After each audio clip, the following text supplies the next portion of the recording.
Sierra Scott. What if I told you a lot of what you think you know about Darfur is wrong? In fact, most of the people telling you what's going on there have never been to Darfur at all. They've been standing across the border reporting from an entirely different country called Chad, which to me is like standing in Mexico and telling you what's going on in Houston, Texas. My crew and I recently spent 2 weeks traveling across Sudan, including Darfur, and this is what we saw. First, it's not one Darfur crisis, it's 4 or 6 Darfur crises, and it's at different levels. This is what we have been telling people for a long time now. This is not one problem which one conference and one document which you sign will solve. Before we get into what all the issues are, let's take a look at the basics. Darfur is located on the western side of Sudan. Situated in northeast Africa, Sudan is the largest country on the continent and is surrounded by 9 different countries. It's bordered by Egypt to the north, Libya to the northwest, Ethiopia and Eritrea to the southeast, Congo, Uganda, and Kenya to the south, and the Central African Republic and Chad to the west. This is information that will be important to the story later on. Sudan is about 1 million square miles, which is about a fourth the size of the United States. Sudan is divided into 26 different states. Darfur encompasses 3 of them. There's North Darfur, West Darfur, and South Darfur state. Darfur itself is larger than the entire country of France.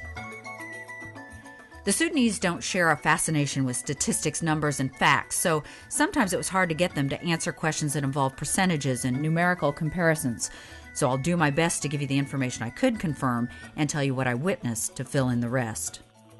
We began our journey in Khartoum, the country's capital city and their equivalent of Washington, D.C. While in Khartoum, we met with a college professor and former Harvard University attendee.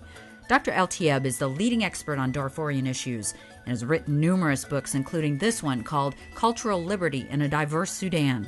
When experts want to know factual and historical information about Darfur, this is the man they ask. He's even been asked to share his knowledge in Geneva. I think this is a special problem which reached the level it's on now, not through something triggered something, but through accumulation. And it is not the kind of problem which will be solved by signing anything. Everyone who knows Darfur and knows the history of the problem of Darfur realizes that it is not the fault of this particular government. This is a problem that has been ongoing for decades, actually for centuries. Before we talk about the issues and the people we saw during our journey, there are a few myths we want to dispel. Number 1, this is not a religious war.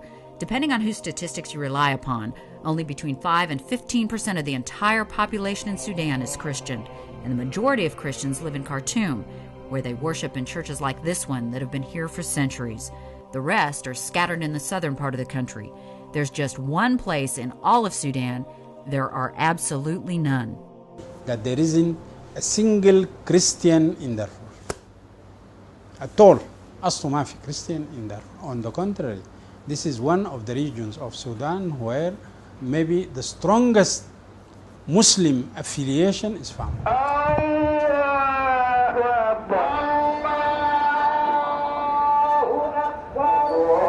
People in Sudan used to call Darfur, and they call Darfur up to now, the Quran state.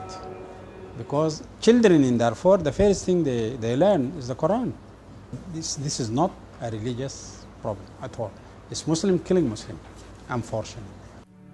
A statement that's echoed by a Coptic priest as well. There is no Christian at all in Darfur, you see. The second myth being told is that this is a racial issue. It's actually a tribal issue. It's because of their tribal affiliations that some of these Darfurians are fighting. It's not an Arab-African problem. There are tenets of that. Because yes, there are groups who are the Arab groups, and there are other groups who are, you can call them fairly, the African group. This is true. But the conflict is not based on the ethnic thing like it is in other countries. This came up later on when people tried to seek ideology or extra reasoning or anything. They said it's the Arabs. They said it's African groups. But it is not exactly that. What it is a conflict between tribes in the north of Darfur and tribes in the south of Darfur, which Dr. Al-Tieb says was caused by something we have no control over. Sometimes it is Mother Nature, because environmental degradation is a real problem which has been taking toll of the totality of Darfur for the last 50 years. Not government, not anybody did anything to help in that issue. Many of the northern tribes are nomadic herders. Most of the tribes in the south are settled farmers. Almost 40% of the population of Darfur are nomads. In the past, when winter began, the nomadic herders brought their animals south, since it gets drier in the north during that time of year, and the herds need food and water to survive. They have been doing this for the last 2-3 centuries, because there will be no rain in the desert in the north and nothing at all for their animals, and there was a system. And that worked well, since the farmers in the south had already picked their crops, so most didn't mind if camels, goats, or other livestock ate the stalks left behind. Then things changed. Two things combined to cause problems there. First, the Sahara Desert is expanding, so the nomadic herders aren't going as far north as they used to. And scientists say that's a problem that's only going to get worse over time. And they know that within 6 years, desert will be in such and such place. We all know that. So this is an encroaching thing which has been going on all the time. Every year, arable land is lost to the desert, and every year the nomads will have to shorten their stay in the north. In my area, the rains used to come in March, and which is in the center of southern Sudan. The rain used to come during March. Now we don't have rain until June, a delay of 3 months. Which means some nomadic herders are coming south with their animals before the farmers have harvested their crops.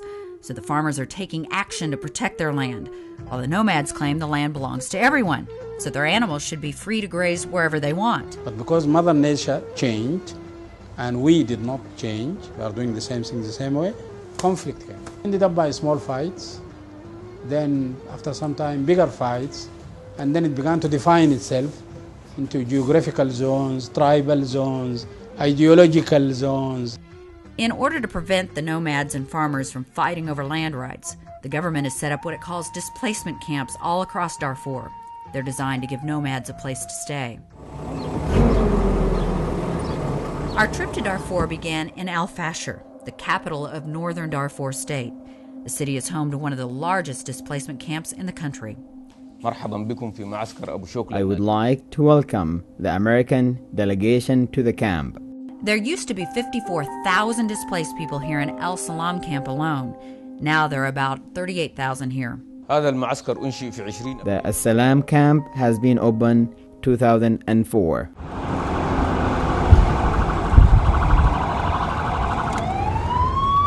Well, in Khartoum, we ran into a former CNN reporter who told me to start shooting video the minute we landed in Al Fashir and have them tell me when we crossed into the camps. At the time, I didn't understand why she was telling me to do that, but as we drove into that camp, it became apparent. If I were to show you video shot inside the camp without putting it into perspective, you'd think people living here were being forced to live in deplorable and unacceptable conditions. And while the conditions are not what we as Americans consider to be acceptable, the truth of the matter is, people all over the country, even outside the camps, are living at that same standard. This is video shot outside the camp. This is video shot inside the camp. Life here is very stable, as you will see it in a few minutes. I am sure you have been told that there is a lot of rapes, a lot of genocide, and a lot of harassment. We hear the same news that you hear, and we are surprised at what is being said. We don't see it. We ask you to go and see for yourself. Once inside the camp, we were taken to the market, where the food was fresh and plentiful. As you can see in the market, there is a lot of food. Most of the products are supplied by the people of the camp, and they produce it themselves. The Sudanese government is responsible for about 70% of the food supplied to the camp. Despite the extreme poverty, the children we saw here were not starving. They were clean and well taken care of. Most were laughing, playing, and having fun like children anywhere in the world, no matter what their circumstances do. Good. Yeah. What are you going to be when you grow up? You're going to be a teacher? You're going to be an engineer? You're going to be a doctor? What are you going to be? هتبقي شنو لما تبقي كبيرة؟ تبقي شنو؟ ها؟ دقة معايا. You want to be a teacher? دكتورة. Medical doctor. ها؟ هتبقي شنو؟ مهندس engineers. And they have dreams and goals, just like our children do. Look at the children. See how they are healthy. Compare these children's life with the children inside the town. Yes, you will find their life more healthy than the children inside the town. Some of them are living better life than myself. Believe me. Women here were also walking freely throughout the streets, not cowering in fear of being raped as we were told by the media to expect. I'm happy, I'm fine. Just to show us this wasn't an aberration, we were taken to another camp called Abu Shoka as well. All the displaced people from complete different tribes and different backgrounds live in peace and harmony. For some, living in the camps is actually better than their nomadic life. The Sudanese government, the United Nations, and a few other agencies have joined together to offer 5 services here. Education is the top priority we provide. We have 17 schools that accommodate all children within the camp. But that's not the only group being educated in the camp. Since 80% of the adults across Darfur are illiterate, they're given free reading classes as well. People also get free medical care here. There are 11 medical centers scattered throughout this camp, and each family is allowed to take water from one of 45 different wells. Each individual is given between 8 and 10 liters a day. Security forces like these guard the camps at all times to prevent any attacks by rebels. We do have a police station within the camp. The people that are within the camp, are they allowed freely to come and go, or do they have to stay in the camp or move away? This is an open camp. They have complete freedom to come and go. So far, 16,000 have left this camp to return to their homes. You can see the hundreds of houses that have been left empty by their departure. They are eagerly looking forward to go back to their homes and village and to get on with their lives. But going home may not be as easy as it sounds. Since the nomads have been gone, rebels have stolen their animals and taken over their land. They are against the government, so they are against anything to make this region stable. This is why they come and they hit sometimes these people companies who make services for people. As Dr. Al-Tayeb said earlier, this is not a simple issue. Disagreements between the nomads and the farmers are only part of the problem. This area is home to as many as 300 different tribes who speak over 100 different languages and dialects. So some are unable to talk to each other. And as I said earlier, 80% are illiterate, so they're unable to read any peace agreements either. Darfur is a vast area where you have tribal feuds and conflicts, and it reflects itself into skirmishes and wars. But in our modern world, with heavy machine guns and mortar guns and RPGs, etc., the dimension of the problem grew and became bigger. One of the major problems was caused when the borders surrounding Sudan were drawn by Europeans many years ago. 15 of the Darfurian tribes are, as a matter of fact, divided between Darfur and Chad. This is because of the arbitrary intervention of the colonizer, who came with a ruler and drew a line and said these are the borders between Sudan and Chad. A border these tribes don't really acknowledge. We cannot solve the problem of Darfur without solving the problems of Chad. Everybody now is talking about Darfur, forgetting the instability, the tribal problems, the violence, the interlinkages with Sudan, which is affecting Chad. Some of the refugees in Chad are believed to be crossing the border to fight against those in Sudan. As one person explained to me, one man's freedom fighter is another man's rebel. So sometimes it's hard to tell the good guys from the bad guys here. Everyone knows that Chad supports the rebels in Darfur for tribal reasons, not for humanitarian reasons. because Chad happens to be ruled by the same group of the Zaghawa people, the tribe called Zaghawa, which lives in Darfur as well. It's a tribe that straddles the border between Chad and Sudan. Again, I want to stress that fighting is going on in Darfur, and not all places are as peaceful as this one.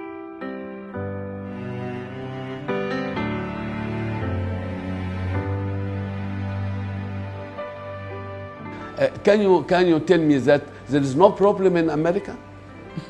No. Every country has problems.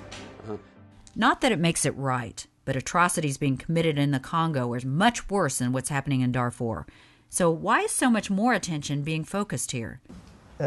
Played up by some people who wish to have, who gain from doing so. That Darfur is rich in mineral resources. That may help me, and at least I feel comfortable with that explanation when I ask myself, why are these people as interested as they are in issues relating to Darfur? You have oil, you have huge deposits of bauxite and minerals, strategic minerals, including uranium. Darfur also has gold, silver, and diamonds that it doesn't have the technology nor the money to get out of the ground at this point. If Darfur were to break away from Sudan and become an independent country, other countries could benefit from helping them. So some may have a stake in escalating the violence. We know that we are a very, very, very wealthy country in terms of resources, but we need to develop these resources, we need to use these resources, and we need the world to seek with us how we can get the chance to use our own resources. It's a country with a huge potential for Africa. If it were to become developed, it could become the powerhouse for the whole region. It's the biggest African country. Potentially, it's the richest country. It's not just resources that have the potential to help others make a lot of money off this area. Some of the so-called humanitarian aid groups are making a lot of money off this conflict as well. Abu Shoka's camp director says most of the money donated to those organizations never makes it here. Out of the money being donated, only 20% gets to us, and the rest goes overhead costs. Those among the others who are serious about the issue, there are others who benefit from this. They collect money, millions. Actually, what comes down here and trickle to the people is between 10 and 20%. Where did the other go? Everyone knows that there's something called Save Darfur Coalition in the United States, which is raising money, which is not being spent on Darfur. Everyone knows that the money is not being spent on Darfur. The money is being spent on themselves. Dr. El-Tieb and his colleagues have been studying this problem for years, and they say one of their solutions is to get the tribes themselves to work together. One of the important ideas is try to bring the issues back to the people of Darfur. The one actor who is not a real party in all this are the people of Darfur. Government is doing things on their behalf. The international community, including the UN, are doing things on their behalf. Certain governments are playing the role of God or something, trying to solve everybody's problem without knowing what the problem really is. But the people of Darfur, one of the suggestions we gave is, why not try bring the issues back to the people and ask them what sort of solutions they want. Dr. El-Tieb says irresponsible reporting about this situation has only compounded the problem. I think they are doing more damage than good to the problem of Darfur. They are not doing good to Darfur, absolutely, but by creating these acute poles of Arab-African, of throwing into this whole bloody thing, sorry for the expression, big words like genocide, crimes against humanity. Yes, there are crimes, yes. And there are people killed, this is true. But it's not to the size of genocide. I know genocide now. And I am one of the people who helped the UN in Africa. I have been to Liberia, I worked for some time, to Sierra Leone, I have been to Mozambique. I am older than I look, and I have been to the fairest phases of Somalia. What's happening in Darfur is definitely not genocide. So the people in the States are using big, huge language, which is not representative really of what's going on, to an extent that sometimes the reaction of government, the US government in Sudan, seem to their diplomats here bigger than the general conception of foreigners and of Sudanese, as if throwing an atomic bomb in a tribal fight. Another solution to this problem lies just a few feet below the battlefields. Dr. El-Tieb says all they need is for someone to help them dig a few water wells in the north. About the Nubian sand rock basin, they say this is the biggest underground water basin in the world. So we need technology for that, and we need money for that. If the nomads of the north got 1/3 of the water they need, they will stay there. They will not go down there to create problem to anybody. And then the whole economy of Darfur will change. There are certain areas in Darfur where if only 20 wells were dug, that will change the relationships between the downcoming nomads and the sedentaries right in front of them. The problem is, no one wants to help them dig those wells. Haphazard way the media addresses issues. Media is always for the hype. Media focuses on the negative. Violence, rape, killings, refugees, poverty, displaced people. They focus on that. Here's another myth we're happy to dispel. The people here aren't allowed to say what they think. During our interview, Dr. El-Tieb freely expressed his opinions without fear of retribution. What I support and what I don't support. I don't support these people, this government, but I'm trying to help them come out of this mess. And we found signs like these all over college campuses expressing opposition to the government. There's also another thing most of us conveniently forget. Less than 150 years ago, we had a war between North and South.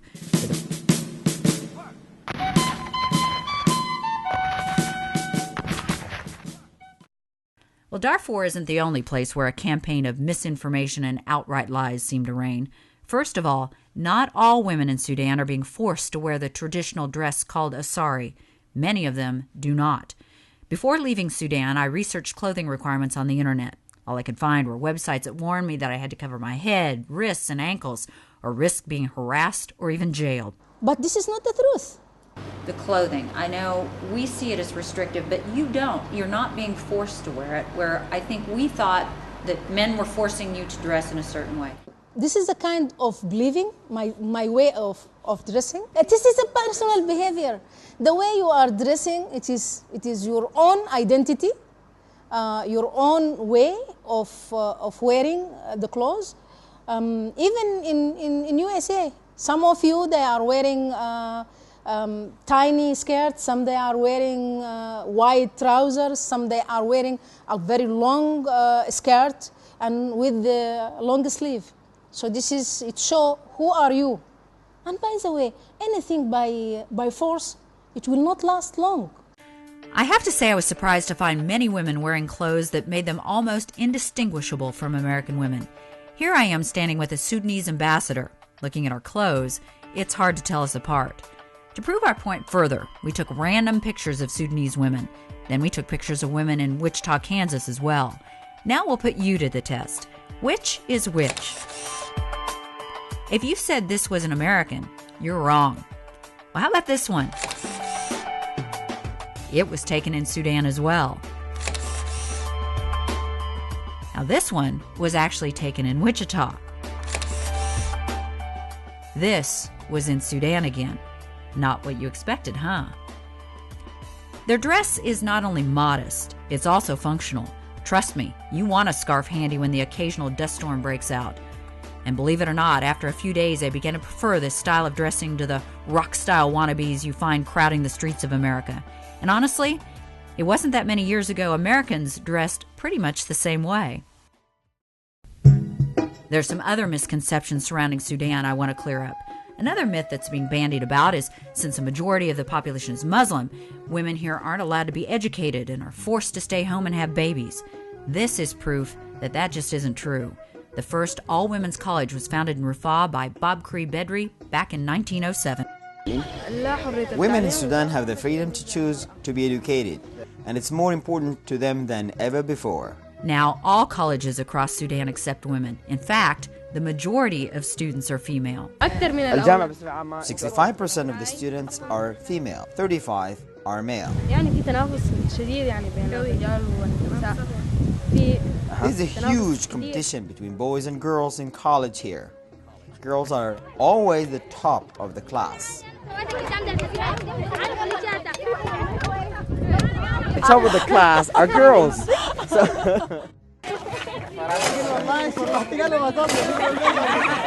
Some colleges like the University of Afad have entire curriculums that focus on women, gender, and development studies. These students told me they actually have a lot of freedom. They choose their major.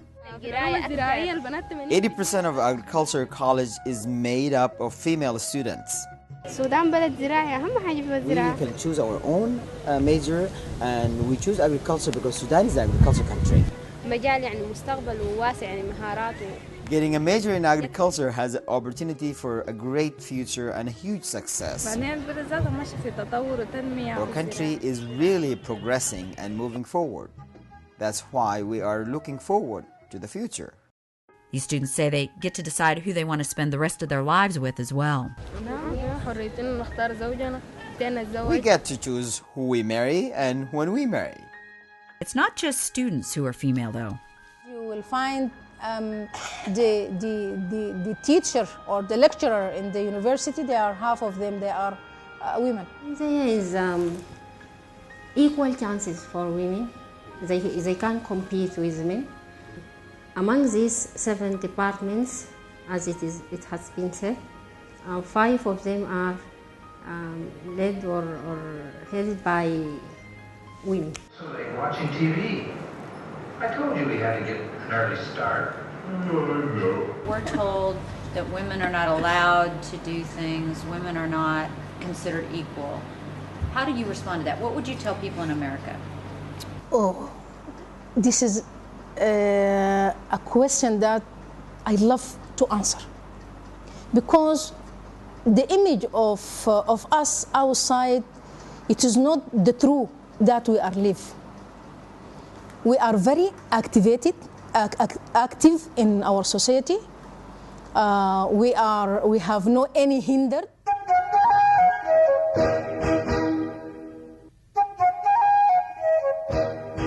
While in Sudan, I also met a former female Supreme Court justice who's now a legal advisor to the president, a former minister who has since founded her own political party, a university professor who spent about 38 years teaching English in the Gulf States, in Sudan, different parts of the Sudan, the north, the west, and so on.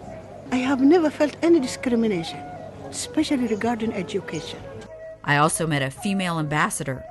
This is one of many female attorneys here, and one of many female doctors. This woman is vice president of a university. While in Sudan, I was even interviewed by female journalists on Omdurman Radio and Blue Nile Television.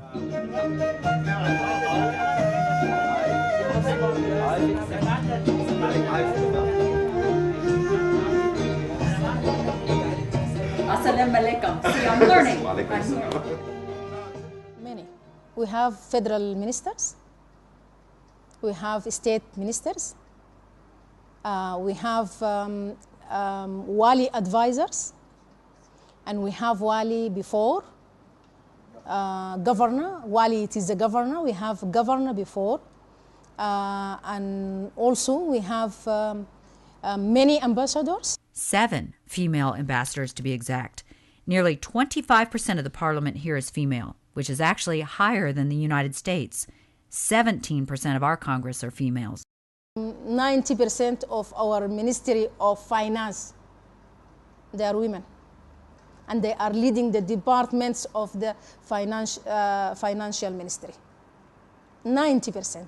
And Nafisa Ahmed Al-Amin, the group start to build the Sudanese Women Union. This is a list of women who were the first to serve in a number of positions ranging from Supreme Court judge to family doctors. This is the history of the Sudanese women in a small. Here's another thing that may surprise you. In some ways, the Sudanese people are even more technologically connected than we are. My cell phone worked no matter where I was in the country. In fact, many of the people we came across had a cell phone, no matter how remote their location.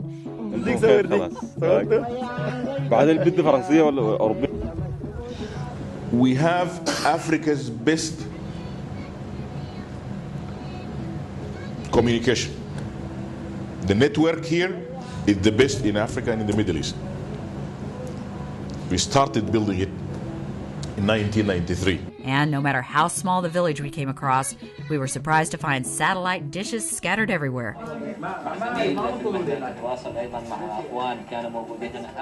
Another thing that might surprise you is the fact that Sudan has some amazing museums, some of which contain artifacts that feature the Virgin Mary, Christ, archangels, saints, and apostles. The National Museum of Sudan features dozens of frescoes from Christian Nubia. Despite lasting 700 years, Sudan's early Christian kingdoms are little known to the outside world. Earlier in this story, we told you that the disputes in Darfur are not based on religion and that most of the Christians are based in Khartoum. Father Makandidi says he grew up in a community filled with Muslims. Even my personal conviction is that we really don't have problems, religious problems. This is my personal conviction. We existed always side by side. To my opinion, it seems it was really politicized. Since Christians are definitely in the minority here, we talked to some to find out if they've been discriminated against or harassed in any way. There is no difference between Christian and Muslim in our country. And we love, all of us live in loveness. And myself, I'm a Christian. We live in one family, we live in one house. Our kids, some of them are Muslims, some of them are Christians, in the same family. We don't have that sensitivity. And David should know. He's a Christian. His brother is a Muslim.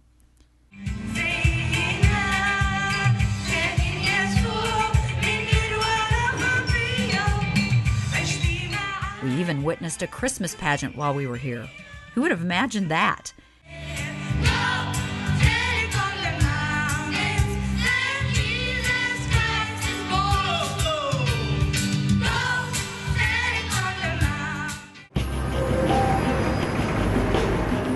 U.S. sanctions against this country have really taken a toll. This is affecting the whole nation, actually, and especially the refugees, patients, and the needy. As in most countries we have sanctions against, the sanctions don't seem to affect the governments. They always seem to be able to find ways to survive. It's the average person who's really suffering because of them. And we are being labeling by putting us in some lists that hinder us from taking any kind of loan from bilateral or multilateral. And with that, many conflict it is happening in the country, and this conflict also it is affect us as a people in the whole Sudan.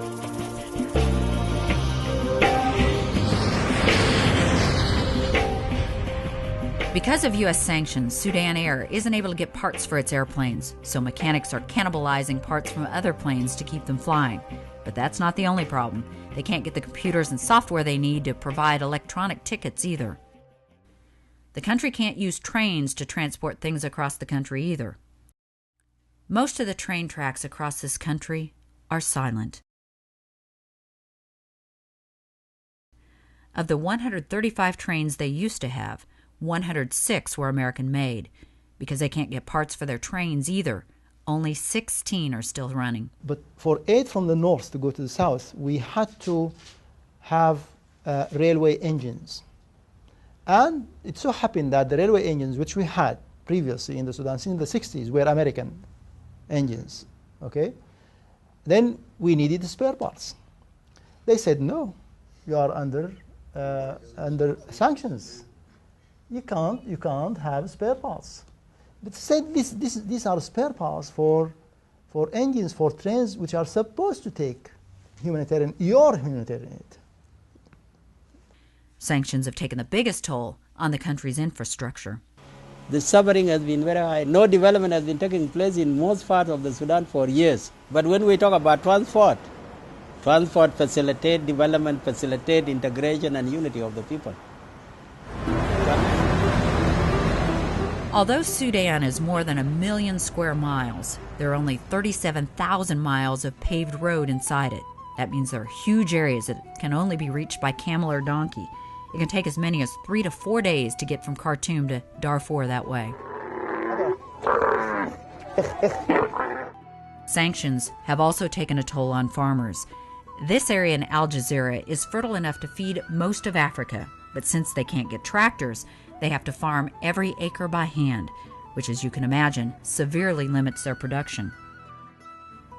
Sanctions even threaten to stunt the country's mental growth. There is no exchange of students or exchange of faculty staff members or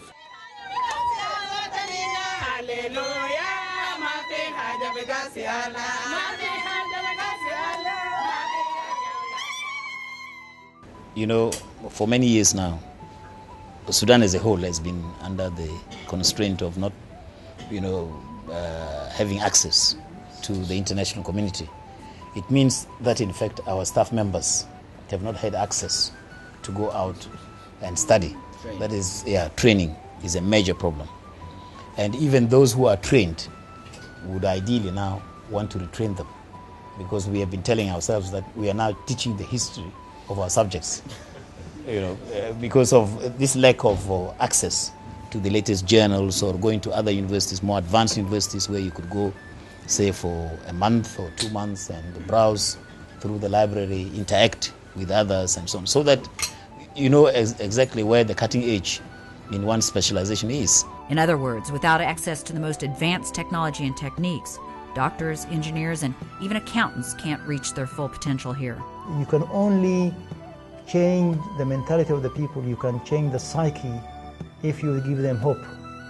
And you cannot give them hope and show them the road to the future unless you really develop the country in terms of its financial resources, economic resources, human resources.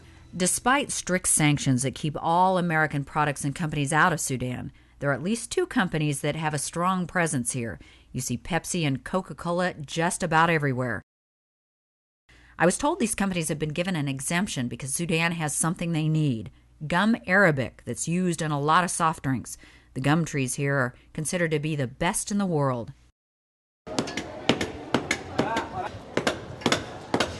Despite our lack of support, Sudan is moving on and moving up.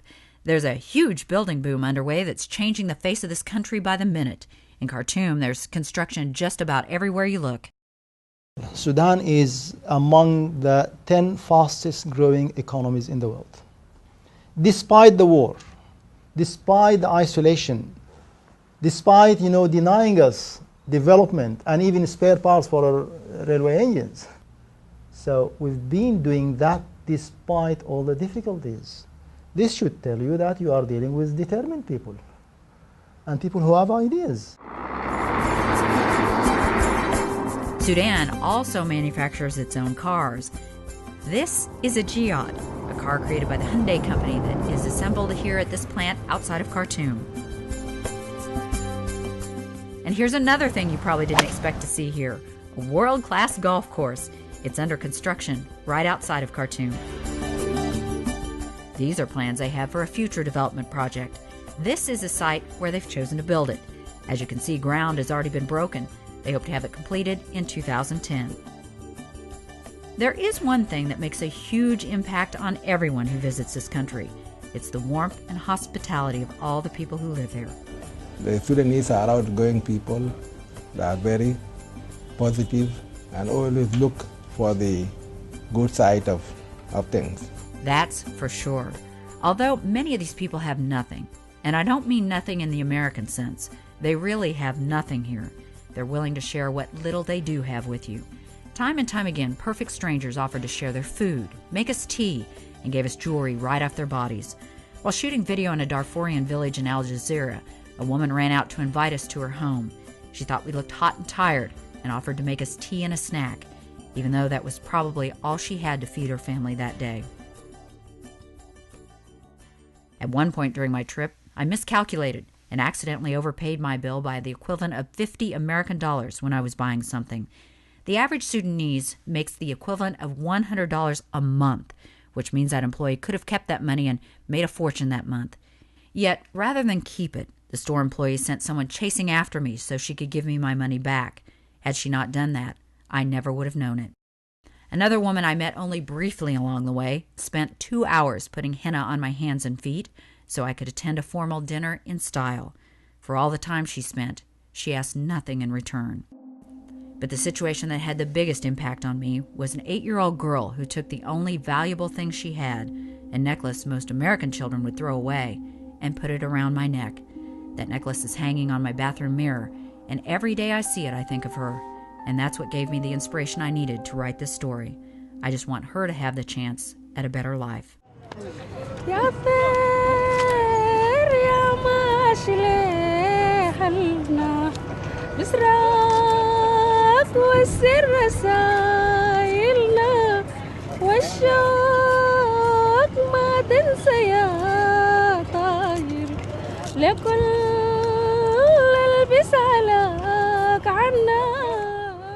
I have to admit, I just fell in love with the people of this country.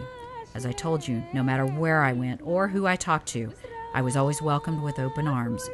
No matter where we're from, when it comes right down to it, we all just want the same things. We want peace, we want happiness, we want love, and we want our children to have better lives than we had. With so little, you'd think they'd want a lot from us. They don't. All they asked of me was one simple thing. ونريد منكم أقصى الحقائق لأهل السودان لأهل الولايات المتحدة الأمريكية أن التسامح الذي نعيشه. We request highly from you to reflect the facts, the reality here on the ground, to all the international communities, to all the media, to your people in the United States of America, to reflect the real situation in Darfur. At the end of every interview, I asked people what they wanted from the United States, and every one of them, whether a government employee or a villager, said the same thing. They don't want aid. They didn't ask for food. They didn't even want us to give them money. We need people to clarify these things and to tell the story, tell the facts. You just tell them what you have seen here. Actually, everything is just we are very comfortable what we are doing. There is no problem. I can go wherever I want to go, and I can. It's just normal. It's not normal. We are not the best of the world. We are not the worst. Getting a chance to show the people that we are not different than them, and we have our own identity. Maybe it is not like there, but at the end, we are all human beings. In other words, they just wanted me to go back and tell you what I saw with my own eyes.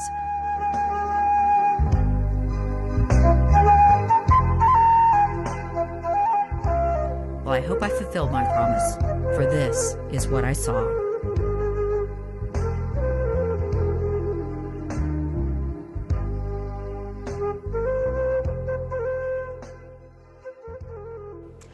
I'm not saying that Sudan is a perfect country or that there aren't areas where fighting is going on, because there are.